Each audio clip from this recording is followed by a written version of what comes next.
the topic of ancient ethics and modern humanity.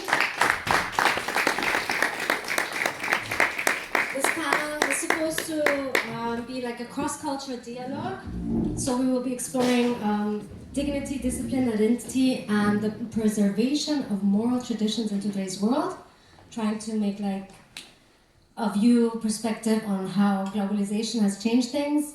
And as already mentioned, we have one representative of the Fulani, Austria, and two Austrians, but one from the UNESCO and one from the University of Vienna, from the Africanistic, to give a bit of more perspective on Fulani traditions, but also on Austria and the intercultural exchange and the times of globalization, how we deal with our differences and similarities.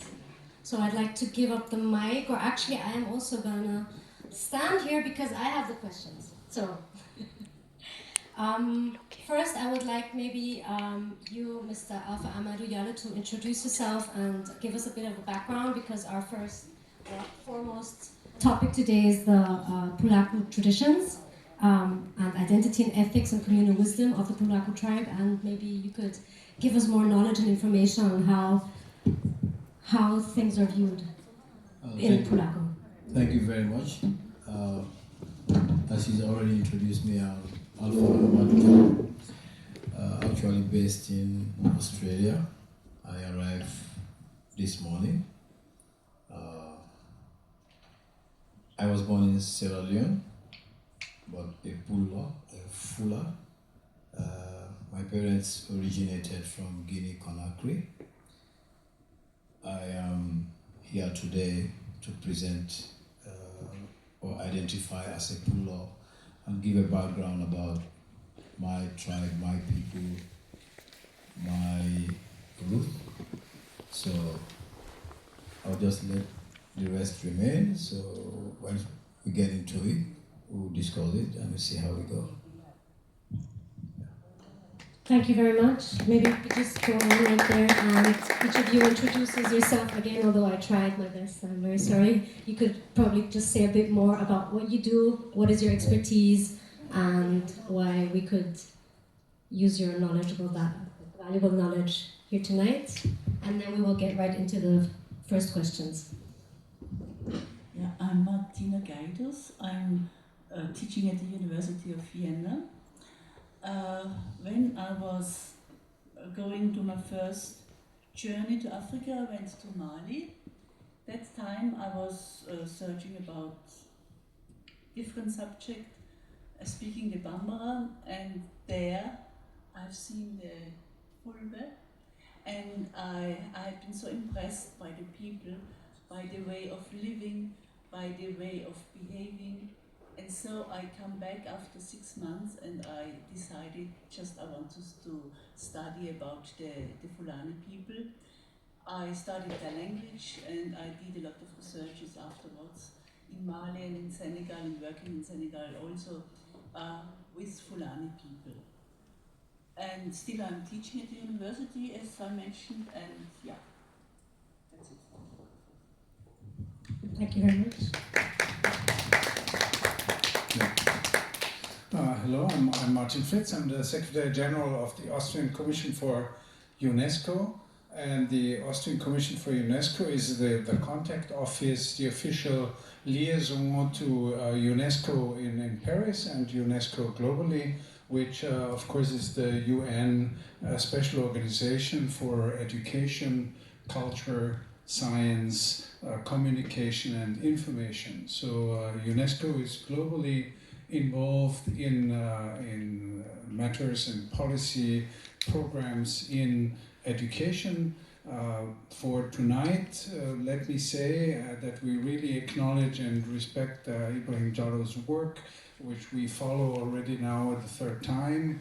And so he's really, his organization and the people around you, all of you, really make an effort for exchange, for the dialogue, and for preserving not only your own heritage, but also to getting in touch with other people. And I think that's quite a remarkable endeavor. And that's why we are also quite proud that we can have tonight's program under our auspices. Having said that, the two notions that we're mainly most interested, which relate to our discussion and our dialogue, is that UNESCO is very active with two programs which, by the very name, relate to tonight. The one is the protection of the diversity of cultural expressions. So the diversity of cultural expressions on a global scale, nationally, locally, internationally, is one of our big concerns. And the second, which I'm sure we'll come back to as a theme, is what we technically call intangible cultural heritage. So next to the big built architectural heritage, the intangible heritage, the heritage of knowledge, of performing arts, of rituals, of celebrations, is a concern, is a topic, and I'm sure we'll be able to talk about it more. Thank you very much. So maybe that the audience has a better understanding. We heard a bit about the Pulaaku as a people, how they live, but maybe we could, the Fulani, sorry, but maybe we could talk more about Pulaaku, Mr. Yano, that you could explain historically and philosophical roots of Pulaaku, and that we have more understanding of what that means, and then we can go to the first question, which is more nowadays how Pulaaku embodies universal ethical ethics. So maybe first explain specifically and then... Thank you very much. Fulani historical roots. We are originated from the ancient Sahelian and Nile Valley moral tradition during the era linked to Prophet Moses. And Fula people have been known for a way of life. It is not only a language, it is a people, a nation that have been existing since those days. And before Islam came into existence, we have so many things that men, brothers, marry sisters. This is something that the Fula people have never done in history, ever. Never done that. This makes us very unique. And there was a time people will bury their daughters because they see them like they are not important in society, they are not useful. But the Fula people never did that. And our way of life, whenever, like in a crowd, wherever you go, you see a Fula, you know certainly this one is a Fula, because our look, our body language, our actions, the way we behave, and the way we dress, the food we eat, is always unique, well taken care of, very much concerned about not doing what is not within our cultural values. We always, as a people, we live in a communal manner. We always identify wherever there is a crowd, we always be in one corner. But even though we interact with other people, we live with other people, we always try to make sure we identify, we collaborate, we do things in common. Wherever you come from, for as long as you are a Fula, you are a family member.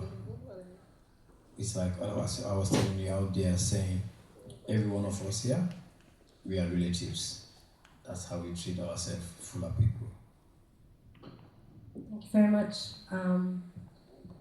How does that work in a globalized society today? Like, okay, let's say differently. Ethical values you stand for would be, for example, unity. Do I understand correctly? Yes. So what are the other values that people bring out that will... The other values we bring out, honesty. Mm-hmm. We are very entrepreneurial. We are always involved in business. Ethically, honesty. We always try to search for education. We value education very much, which is one of the very important things in our community. And we also work with our identity, because most times we have issues with identity. Like globally today, wherever you go, you find a Fula.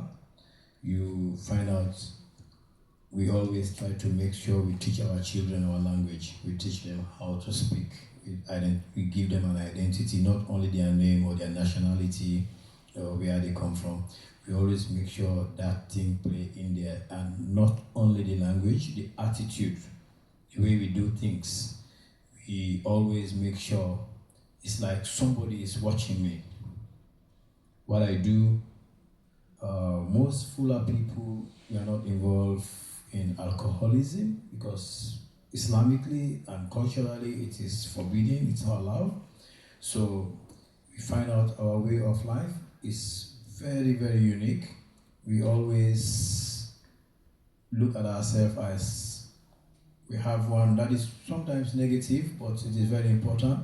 We say Palebe, black people. We are black people, which is very ironic, and we call other people black people. It's not because they are black or we are not black. It is the attitude, black things, drugs, violence, human rights violation, and all these things, which the Fulani people are very much concerned and care about. We always try to respect other people's space.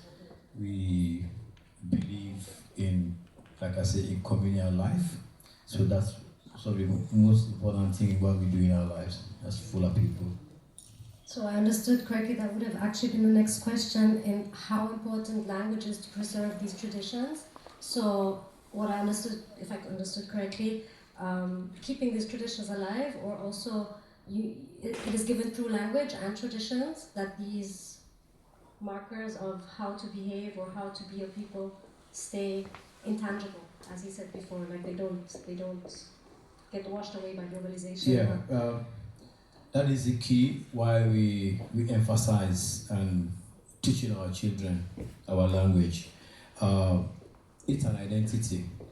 I was watching the Pulaaku website where somebody was trying to talk about, he said Fula is not a language, it is a skin color. We always make sure we pass it on. There are so many things we do, like you see the Fula people when a child was born, you see people coming together, contributing financially, morally, and other means. This is a culture that we move on. If you look, for example, in Vienna here, or Austria and Europe here, you see whenever people meet, Fula people always meet when we have naming ceremonies, which is very, very essential. That is to teach the other kids that are born here that we are what we are. This is our way of life. We teach them charitable actions. Charitable action, not like calculative one wherein we calculate, oh, you have to give this and give that. It is traditional, it is natural that whenever somebody is having an issue like naming ceremony, marriage, or funerals, people come in, deep in their pocket, do things to support. It is not like somebody's going to tie you, going to be in prison if you don't do that, but it is part of us. So we always support each other. Thank you very much. Yeah. I would like to make a bridge to Austria now, or the experiences of the group, of how these traditions are seen in other cultures. If we, like, even the name-giving ceremonies, I'm not very aware if people come together in Austria when names are given. I don't think so. I do think there's other cultures where you do that, but I'd be curious to know what are the similarities we can find between here in Europe or Austria, let's say, because we are here from Austria, have more knowledge about that, and these values of respect and humility and patience and unity. If there is bridges we can see. Yeah, there. I mean, you're all welcome to discuss about it. There are many similarities. The first thing that is very essential and important is that we are humans. We identify ourselves. It doesn't matter my color, my background, or wherever I came from. I'm human. I am not black. I am not white. I drink, I eat, I sleep. I do all these things that Martin here can do, Doc here, every one of us can do that here. We breathe the same here. And for example, in Austria here, it's a society, a country very peaceful, that is tolerant, that other people are living. We have, maybe if I don't mistake, we have more than 200 cultures in Austria. And with all this together, you see, we coexist. We could be from Africa, from Asia. Now we've just had an entertainment here from Rwanda, Sri Lanka, as far as Asia. It will be a little bit like, oh, they are from Asia, we are Africans and they are here. But what that tells us, they can still play their music and we shake our heads. That is a really big connection. The kids can dance, and then our kids can see that is a way of getting myself engaged, involved, and communicate. Even though we don't understand their language and singing, but we know they are dancing, and that's a part of our body. So which is very, very important. As to connecting the Fulani people and the global community, we are part of the global community. We are involved in education, entertainment, and so many other cultural values that other people share with us. I believe like what we do as a community, as Fulbe people, not much difference that you would want to do. You're not going to drugs, I'm not going to drugs. You'll be happy to help somebody, I'll be happy to help somebody. We collaborate in education, we work together. You know, I learn your language. She's gone to Africa, learn our language. Martin is working on something that's connected with everything related to languages, cultures, and other things across the world. We are part of the world, so we cannot remove ourselves. So we always being part of it, so we are always connected. That's, I believe, seeing ourselves as humans is enough to be part of the global community. Yes, I would second that, because I think the shared humanity is what brings us together here to actually deepen our connections and find out what we have in common. Maybe you can give some experience from you, Dr. Gavidas. You've been outside of Austria in a totally different setting, learning from other people, and do you have anything to say about maybe let's say something like a culture shock in the beginning, and then maybe realizing that that is just because you were taught differently? Like, I think we all, like you said, have shared similar. I don't know if you understand what I'm trying to say, but there's always like when you come in a new situation or new settings, you're first like. I do not remember a cultural shock when I went to Africa. I do not remember it. Maybe I had one, I don't know. I had the cultural shock by coming home. This I know for sure.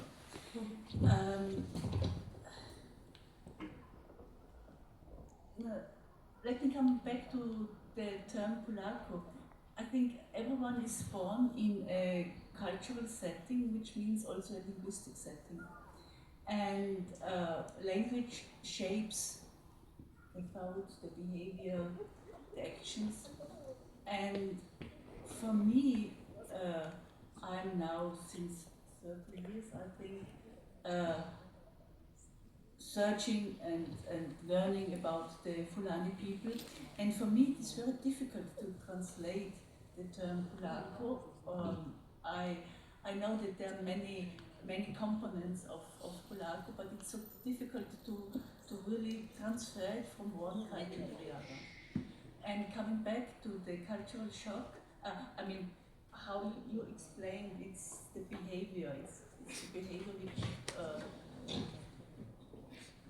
Okay, sorry. Yeah. It's the behavior itself which is learned by the culture. It's called Pulaaku. Pulaaku, it's a way of living. I think you can translate it like this, yeah? The way of living, and it's so difficult to compare it. And why I had the cultural shock by coming back, because I've seen it was so easy, so smooth. So I really enjoyed living with the people in the Sahel zone there, and there was several times for five or 6 months there, so I was really quite a long time there. But by coming home, I had the cultural shock, and for this, I think it's very nice how you explain the Austrian culture. But I think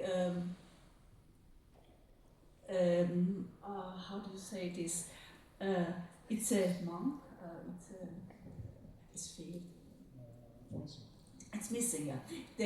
The real feeling is missing. The unique feeling is missing in our cultures. So I think we have to learn from the Fulani people.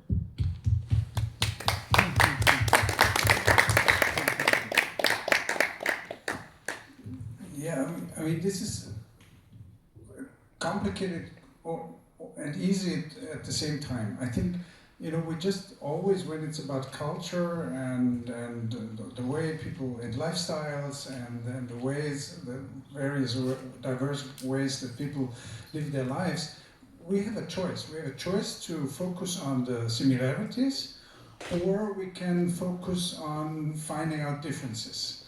And I think I sympathize with, you know, the folk and the choice of saying, no, let's look at the similarities. As you said, you know, there's a human existence. Recently there was even the results published of an international study with about 22,000 people participating, and the similarities in basic moral and everyday life social judgments were surprisingly high globally.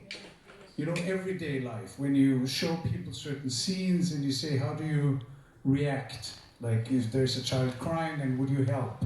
Or there's somebody needing assistance, would you give assistance? Or somebody, people are kissing in public, how do you like it or not? So these basic questions. So the similarities were quite high. And that's why I think that's what I like about the event, how it's organized here. I mean, there's a strong sense of we, you know, you talk about your people and you emphasize the we, but at the same time you have all the other people here, basically to show that it's happening everywhere. You know, that people dance, or where people raise their children, people fall in love, people migrate from one place to the other, people need to find a way to live their lives. I'm not trying to banalize or to minimize the differences. But I think, you know, when I grew up, for example, in Austria, everybody was so obsessed with what is the Austrian, for example, in opposition to the German. This was like an obsession, which also had to do with Nazism and post-war condition. And I'm glad it disappears slowly. So it's really a choice. What is it that we want to look at? You know, and I vote for looking at similarities. Thank you very much. I think that is the main point why we're here today, to actually focus on the similarities and see how it actually keeps these traditions alive by looking for similarities. Because only when we come together and exchange, we actually find out that there is many, like you said, the values that are still there, which are supposed to be there, like caring for each other, helping, and not dividing, not division, but actually coming together and unity. It would be also interesting how to find out from you, Mr. Fritz, how the UNESCO, you already mentioned what the UNESCO does in regard to intangible heritage, but or maybe in the group as a discussion, what else could be done to actually give more, to further protect? Because I think that the fact that these traditions are still here shows that they have been protected and given on, which is very essential. But what can the community or even UNESCO specifically do to give more time to grow, or more space to grow for this kind of traditions? The key notion for everything UNESCO does in this field is diversity. Linguistic diversity, keeping an awareness that there are 7,000 languages in the world. Some may be only spoken any longer by not more than maybe 1,000 people. So there are languages in danger, diversity is in danger. So if we look at, you know, modern the digital world, how many languages do you find on the internet? 3, 4, 5, 6? Definitely not the 2,000, which maybe just in Africa alone are spoken. So there's an emphasis for UNESCO on linguistic diversity, for example, in education, in all its fields. In culture, and I think that's the important part. Of course, I say the similarities, but of course there is discrimination, and of course there's racism, and of course there's, you know, marginalized communities and marginalized knowledge, and there UNESCO is very strongly trying to promote that formerly marginalized, discriminated against indigenous cultures, cultural expressions are being validated, are being recorded, are being, you know, officially recognized, so that maybe there's a way to rebalance the powers structures which are also in the cultural world. You know, on the World Heritage List, we still have too many entries in the Northern Hemisphere. And that, there's, you know, let's say, a lot of attempts to trying to change that and to rebalance global representation in these areas. Okay, thank you. So, just one more thing on that, because you said digitalization. As the world is getting more digitalized all the time, and we are exactly in this fast-changing world currently where it's really going very quickly, is there programs out there that actually also focus on, where you said like linguistics, for example, the languages that are underrepresented, or for example, there's many Creole languages who are not even seen as languages, although they are languages. Does UNESCO have any like programs, or is there a focus on that? I mean, I can see that you are interested in it as a person, but is there actually also places at UNESCO that like give more focus on producing, or more digitalization with the internet, giving more options of, you know, pushing it out there and giving? If you go to websites with search terms like UNESCO and linguistic diversity, I learned the term linguistic diversity through a UNESCO program. So these are official UNESCO programs. There's the World Atlas of Languages. There's a variety of initiatives, especially oriented towards linguistic diversity. There's in the wider field of culture, first and also including languages as part of culture. There's the very important Convention for the Protection and Promotion of the Diversity of Cultural Expressions, which really obliges the member states to protect the diversity of cultural expression through cultural policy, also to enable cultural diversity by supporting cultural expressions on a global scale, and especially important, but not yet fully implemented, is to also provide equal access for it's called developing countries, but today we would maybe call it the Global South, equal access to cultural markets, and also for cultural actors to move freely from now north to south, from south to south, from south to north, to promote and present and perform. That's still a long way to go, but that's one of the goals of the convention. Thank you very much. That was already enough information now for me, specifically on UNESCO. Maybe we can switch to a different question now, where it is more about the youth in this regard. How the youth can be supported more in this fast-changing digitalized world, because obviously teaching the youth about traditions and values that keep them in this sense of unity and taking care of each other and for a better humanity.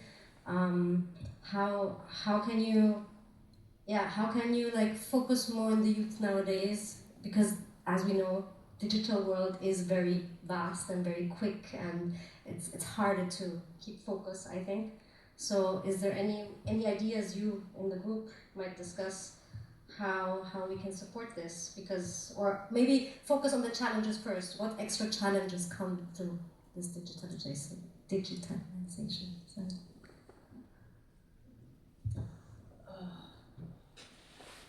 I think digitalization is Fluch und Segen zugleich. it's You can stay in German if you're more comfortable with German. no, We no, don't no, mind. I just do not know this It's expression. a two-sided sword. We say in English, a two-sided sword. Okay, thank you. I think if you are using the digital instruments, it's okay, but you should not be used by the digital instruments.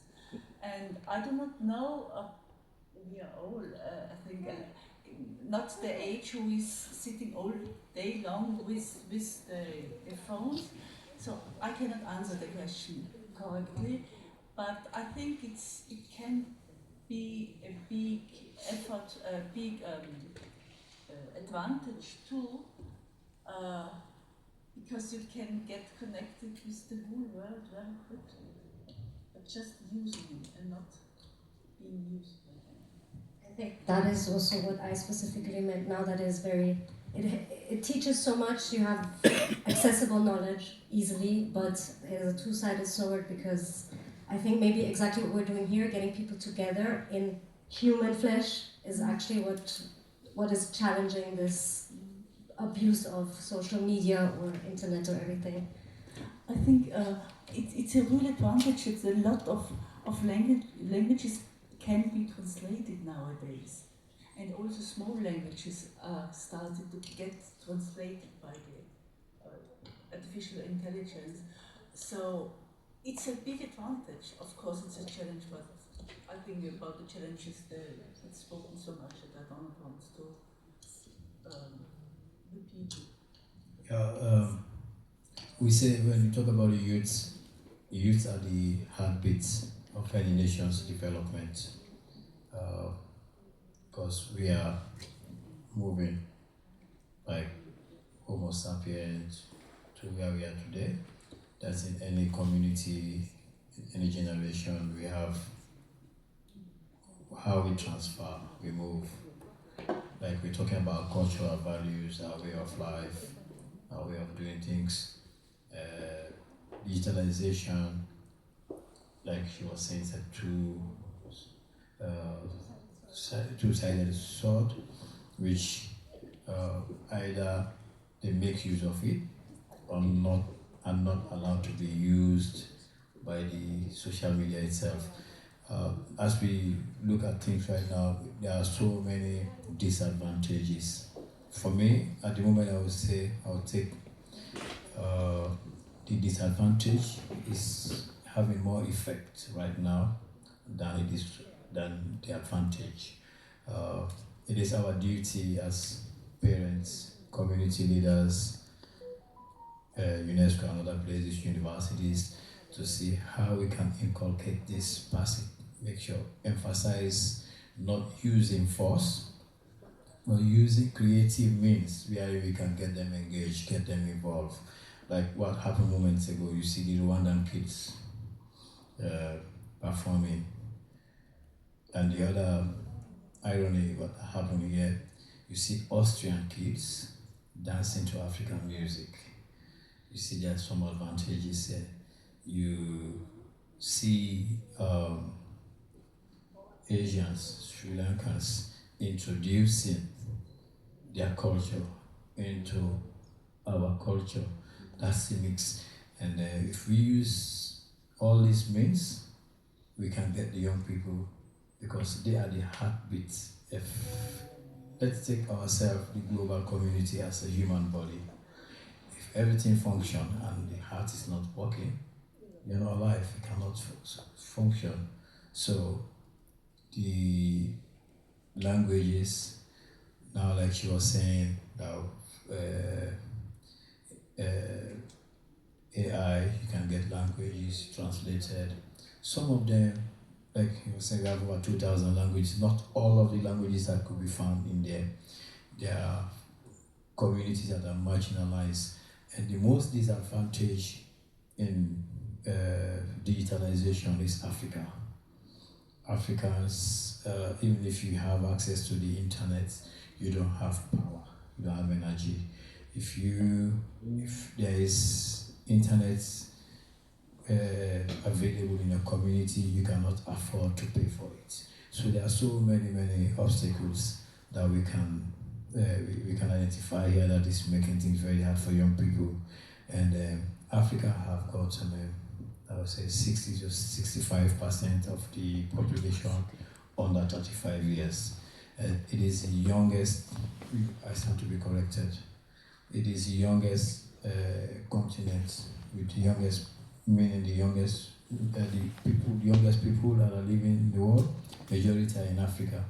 So we have to try to how we can bridge the gap, connect, make life easy for all the other part. And what he was saying about allowing people that have cultural values to come pass around, teach people, learn people, show them how to go about it, and then see how the internet or digitalization can contribute positively in helping young people to get themselves identified. You basically already answered the last question I had, because I was going to ask, how can Pulaaku inspire ethical practices beyond the Fulani context? But that is exactly what you just mentioned, or what we're doing here is actually the cultural exchange of these values beyond, meaning like doing it here, but also maybe you have other ideas. I personally would have the ideas of while we can talk about it here, it's important to also have consequences after, meaning like now there's more people who know about Fulani in general, or Pulaaku, or the traditions behind it, and through the sparked interest, actually making, in Germany you say Wellmachen, like having consequences of things actually happening. So now that we're actually talking about this, about these shared values, and maybe other people would have like this epiphany of, I actually want to do more than just listen or than just know about it.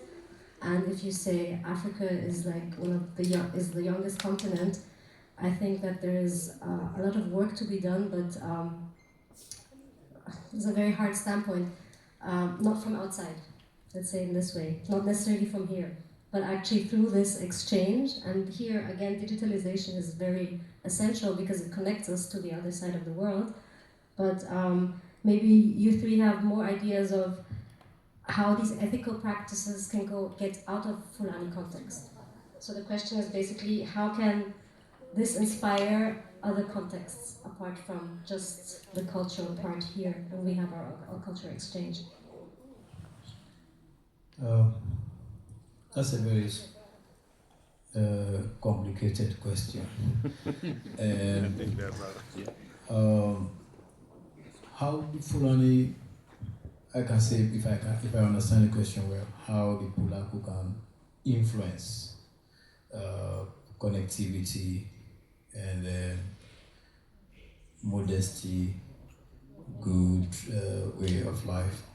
I believe this is the third year they are having this particular activity in Vienna, and I believe we are having diverse attention, people from other backgrounds coming to get themselves involved. The essential part here, the digitalization has got so much to do, because not everybody will be able to come around. A lot of people have been listening, watching from afar, see what is happening. But there is a way, like I said earlier, that we are humans. We see ourselves as one people, relatives, whether you are black, you are white, you are from whatever. There are certain things I can see in you that I believe is good, and I can copy from you, I can learn from you. I can see things on the internet that I believe are very good for me, which I can allow my children to access, teach them. Or, for example, where I came from, I am based in Australia, and my kids, It is a law in my home. We speak Pulaaku. When they are out there amongst themselves, they speak English, which is we allow them to do. They can only speak English in our house when they are studying, or we are watching the news, or they are watching a movie, or maybe some other kids that cannot speak Fulani visited us, they can communicate. If these kids are Fulanis from other families that cannot speak Fulani, we don't allow them to speak English in our house. So I believe some people might see this and believe, oh, this is a very good way to pass on our identity or to teach other people or to integrate. We're doing all these things not to segregate, but to see how we can build. There are so many good things from other cultures, so many beautiful way of life that we can also take. Like for example, there are some archaic things that we do in Africa, in our culture, that are not acceptable in societies like Vienna, in Austria, like the female genital mutilation, other vices. So, looking at it medically, scientifically, there are so many things that we learn that is valuable, is good for the health. So these are some of the things we exchange. This is how the Fulani community get themselves engaged, get themselves involved. Or this is what we used to do before, we cannot do it anymore. It is not healthy. Things like that. But it's a long way to go. We cannot fix it in one day.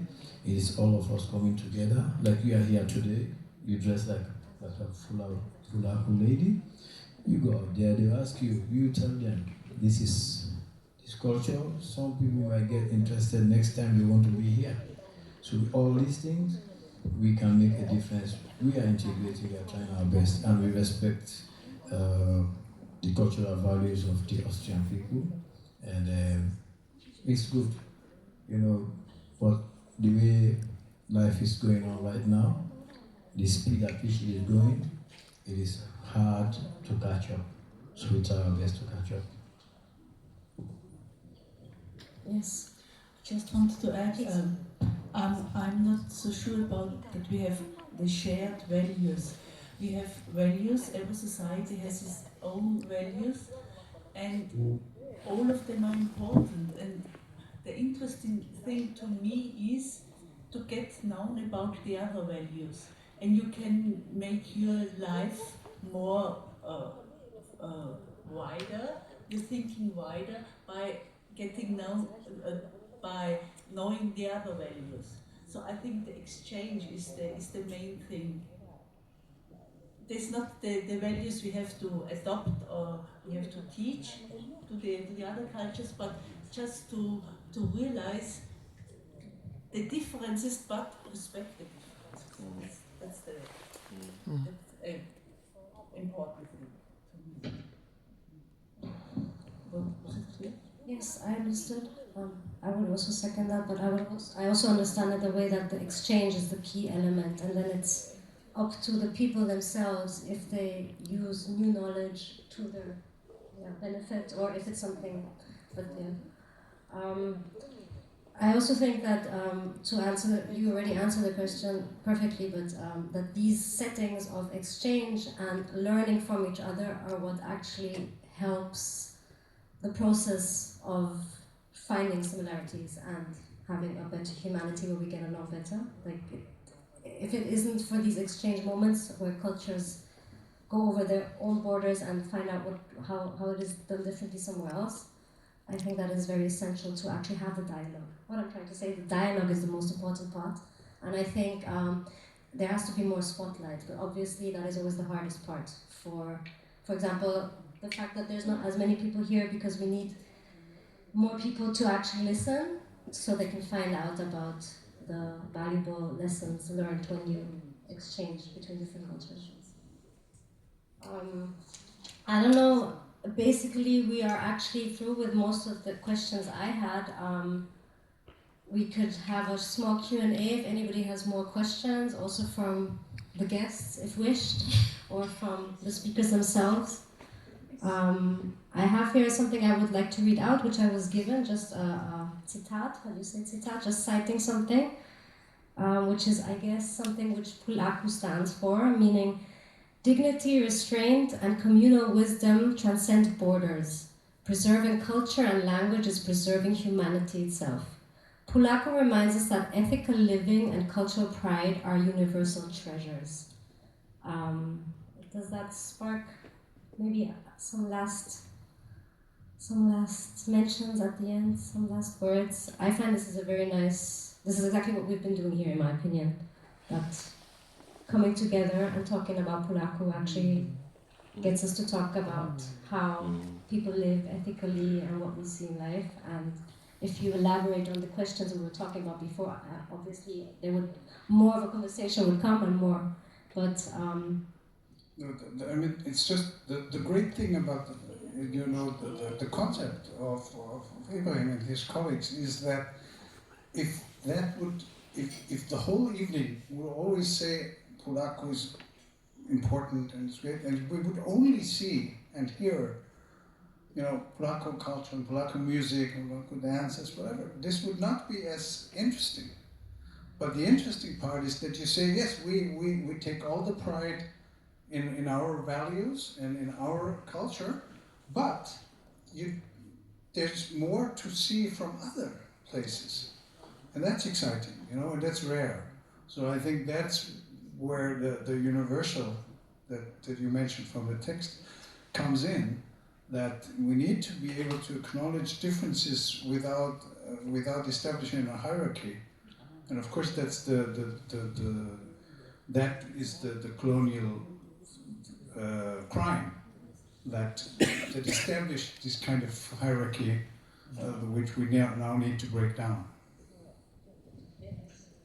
Yeah, it is what the Pulaaku people always believe in, that our ethical way of life, our behavior, is we are intertwined.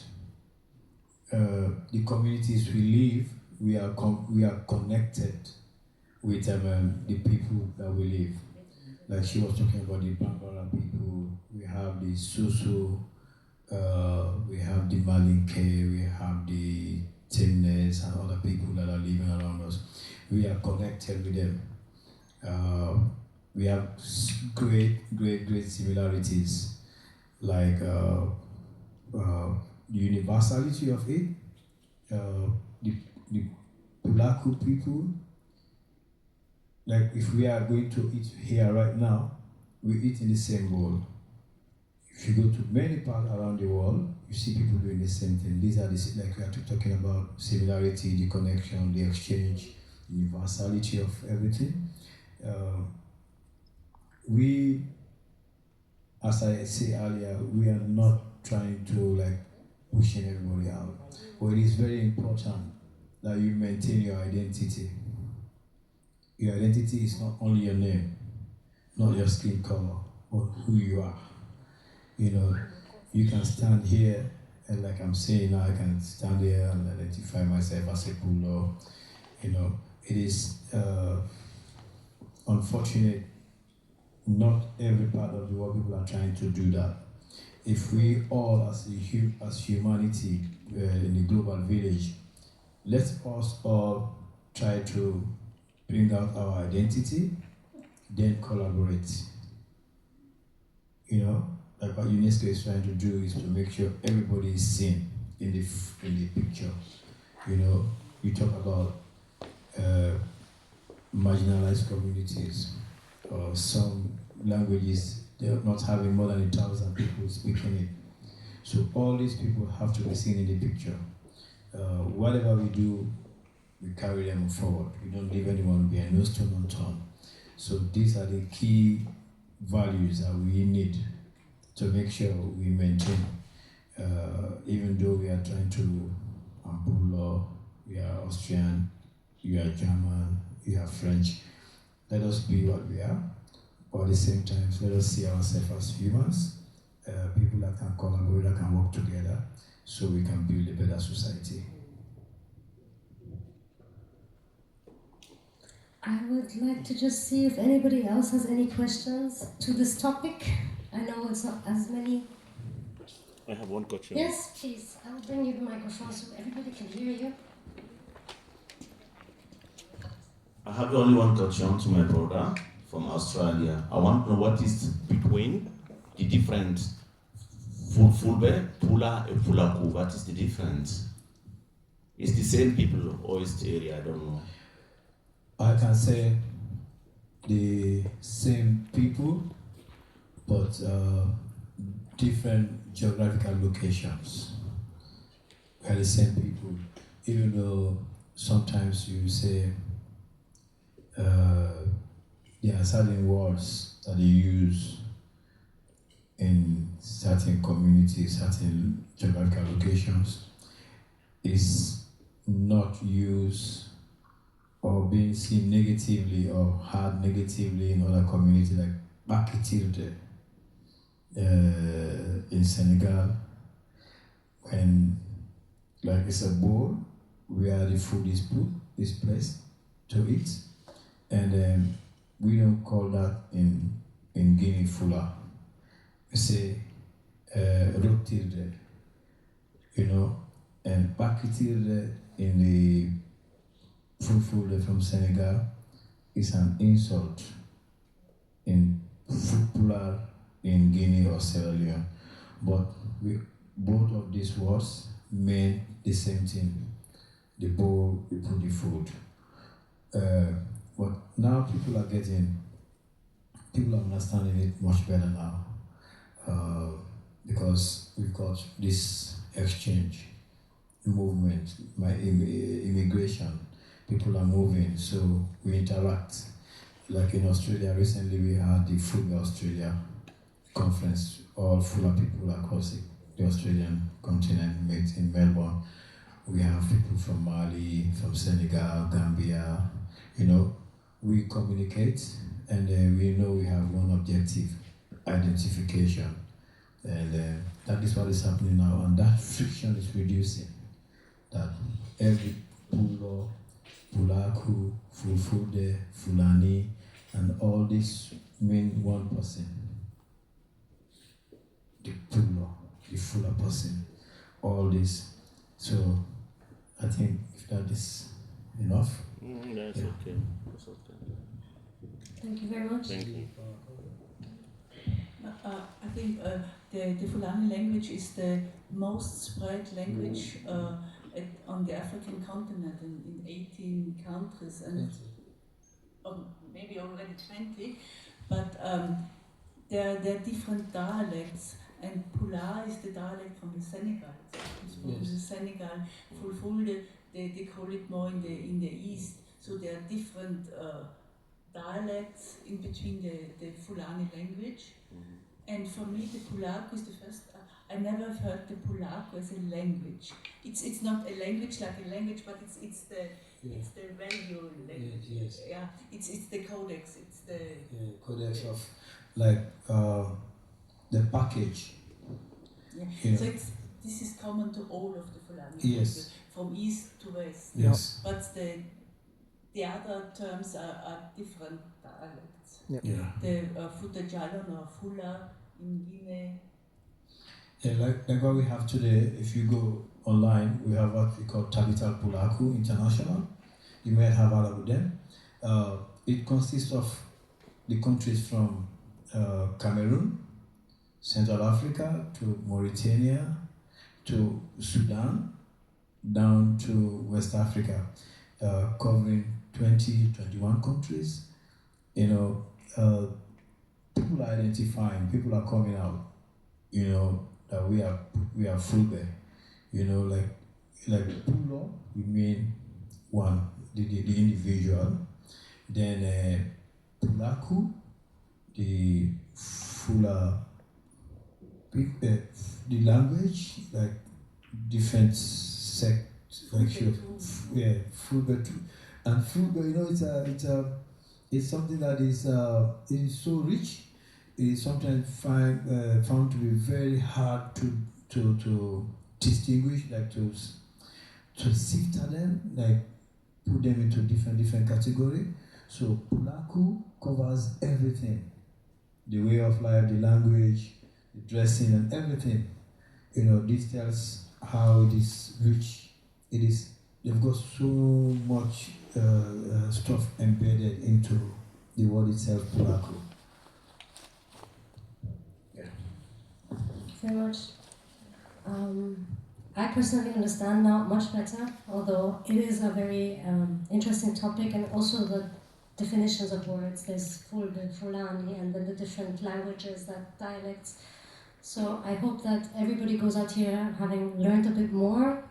And if there is any more questions, please now. Otherwise, I would like to thank all three of you for your knowledge and expertise and taking the time to share it with us and giving us a very knowledgeable evening about traditions and cultural exchange. Thank you very much. Thank you very much.